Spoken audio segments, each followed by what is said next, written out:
Okay, hello. Oh, fuck's sake. So, I've got all the stuff I need.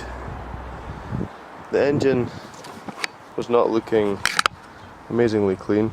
I had masked up more of it, but annoyingly, every time I touched it, it still felt a bit greasy, and if I know I'm going to be painting it, I don't really want to have to be fighting that to start with. So I've been spraying with degreaser, and I thought, well, it's such a nice day for once in Scotland, in February of all times, that I'll take this outside, clean it properly. So what I'm going to do is spray some more with machine cleaner, engine machine cleaner, and then some of these bits of masking are going to have to get done again, which is a bit of a pain in the dick. But anyway, I've got an old alloy wheel brush.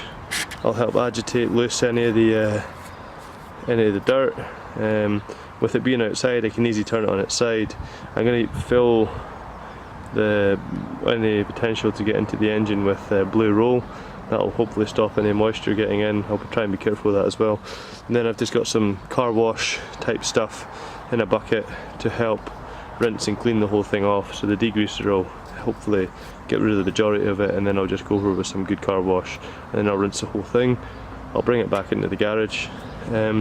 Speaking to some local fastener company, they can provide me with all new bolts, which saves me a bit of a chore, because I was beginning to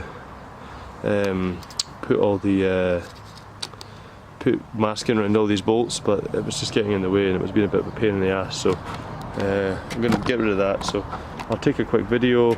I've emptied my memory card, so hopefully this video won't cut out halfway through. So yeah, I'll go and wash the engine and degrease the engine.